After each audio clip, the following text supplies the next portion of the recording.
Bueno, un cordial saludo a todos. Soy Íñigo de Miguel Beriain y voy a intentar dar algunas pinceladas sobre la declaración de la UNESCO en relación con la inteligencia artificial y sus posibles aplicaciones en salud, en un campo específico.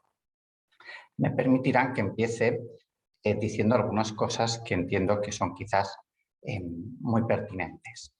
Primero, que la recomendación de la UNESCO es perfectamente pertinente y además llega en un momento muy adecuado, porque es verdad que la inteligencia artificial es una nueva tecnología que va a tener repercusiones muy profundas en la vida humana.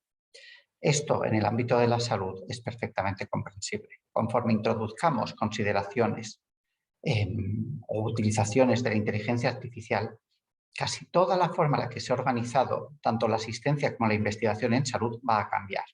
Esto tiene grandes beneficios, pero también implica grandes riesgos en términos éticos. Estos riesgos, a su vez, son de 4 categorías. Básicamente, lo que podríamos decir la transparencia, la aparición de sesgos, la posibilidad de rechazar la utilización de estos mecanismos o las decisiones automatizadas. A continuación, voy a intentar explicar cada uno de ellos. En primer lugar, están los problemas de transparencia.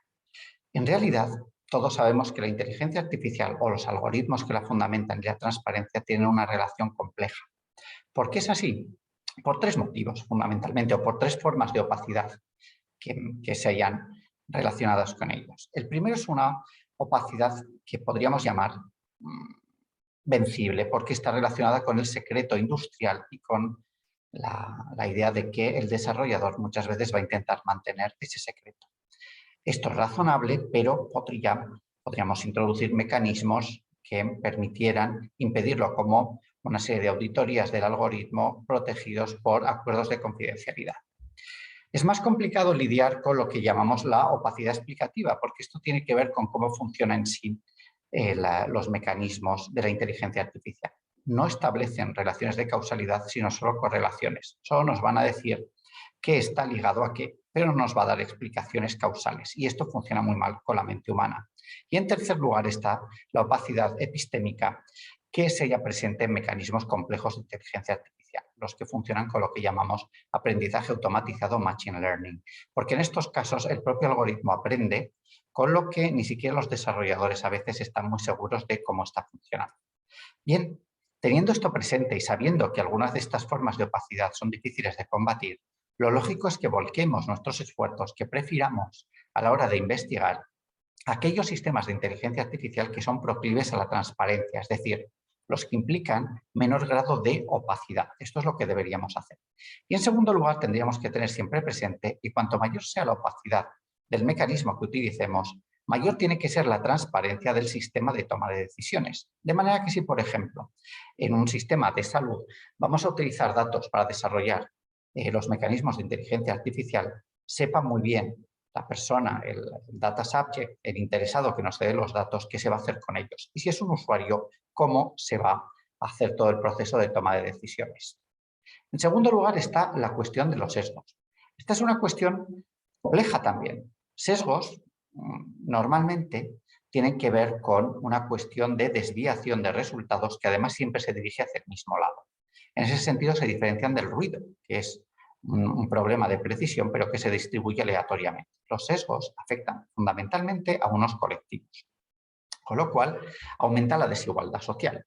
Claro, en el caso de los mecanismos de inteligencia artificial, es verdad que los sesgos probablemente surgirán. Y esto se debe, entre otras cosas, a que las bases de datos sobre las que trazamos los mecanismos, con las que los creamos, con los que los entrenamos, están de por sí sesgadas. No incluyen datos de toda la población, sino que hay grupos que están infrarrepresentados y otros sobrerrepresentados. Esto va a significar que el algoritmo va a funcionar mejor con algunos de ellos y peor con otros. Claro, esto es un sesgo muy evidente. Si más adelante vamos a utilizar ese mecanismo sobre la población, por ejemplo, para un fin asistencial, no va a funcionar exactamente igual con unos y con otros, con unos va a funcionar mejor y con otros peor. Esto no es novedoso. Esto también pasa, por ejemplo, con los ensayos clínicos en los que no participan de la misma forma unos grupos poblacionales y otros, lo cual significa que los efectos secundarios no se distribuyen tampoco de la misma manera o no los prevemos de la misma forma. El que esto tenga una cierta raigambre histórica no significa que no debamos evitar, lo que pasa es que es complicado. En realidad, nosotros podemos intentar evitarlo de dos formas. Uno es incorporando más datos de poblaciones infrarrepresentadas a la hora de desarrollar o de entrenar el algoritmo. Pero esto puede tener consecuencias en términos de precisión. Aquí es donde tendremos que valorar cuánto podemos alterar los datos sin comprometer la precisión del algoritmo. Otra posibilidad es que desarrollemos mecanismos de inteligencia artificial que no se van a utilizar para todos los distintos componentes poblacionales, pero en este caso estaremos dejando fuera algunos de estos grupos y esto tiene mucho de discriminación. Si además organizamos la atención sanitaria en función de este tipo de mecanismos, pues claro, la discriminación será mayor porque la calidad de la asistencia a estos grupos será peor. En ese caso, me temo que la única manera de recompensar a los excluidos será introduciendo unos mecanismos que estén fuera de la propia inteligencia artificial, porque va a ser muy complicado hacer cualquier otra cosa. Un tercer problema es el que tiene que ver con la posibilidad de rechazar la utilización de estos mecanismos, lo que es perfectamente razonable. Es decir, la propia recomendación de la UNESCO indica que tenemos que respetar los deseos de algunas personas de no participar en estos avances tecnológicos. Hay personas que tienen incluso problemas de conciencia.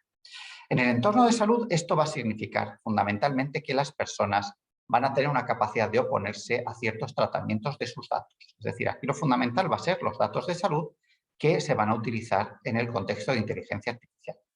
Las personas, en principio, tienen que tener un control sobre el uso de esos datos, tanto en la parte asistencial como en la parte de investigación. En la parte de investigación, yo entiendo que esto es más fácil de implementar. Esto significa que cuando a una persona sea consciente de que vamos a utilizar sus datos personales para desarrollar mecanismos de inteligencia artificial, pueda perfectamente oponerse a ese uso. Entonces, no se van a utilizar. Esto implica informarle muy bien de cómo van a ser las cosas, explicitar qué se van a emplear para estos fines y explicarle muy bien que puede ejercer ese derecho claramente. Es más complicado en términos asistenciales porque no está tan claro, o yo no tengo tan claro, que una persona pueda negarse a que se utilicen sus datos personales para fines asistenciales cuando hay mecanismos de inteligencia artificial que se están utilizando y que en principio optimizan el funcionamiento de los servicios de salud. Hay mecanismos normativos, como nuestra ley de autonomía del paciente, que señalan explícitamente que los pacientes compartirán sus datos de manera leal con los profesionales sanitarios, porque no está claro que no lo puedan compartir. Y luego también hay una cosa muy cierta. En el futuro es probable que nuestros sistemas asistenciales se configuren en función de este uso de mecanismos de inteligencia artificial. No está nada claro que tengamos que asegurar que algunas formas alternativas de asistencia sean de la misma calidad. Habría que ver su coste y habría que ver hasta qué punto eso es conciliable, ¿no?, con otros muchos de los derechos que están implicados en esto y que tienen que ver también con lo que el profesional sanitario puede y debe hacer. Y por fin, podemos hablar de las decisiones automatizadas en salud. Bien, el conflicto de la automatización de las decisiones es ya casi un clásico y no es fácil de resolver. Por supuesto, la declaración señala que los casos en los que se trata de decisiones que van a tener un impacto irreversible o difícil de revertir o que implican decisiones de vida o muerte, la decisión final debería ser adoptada por un ser humano.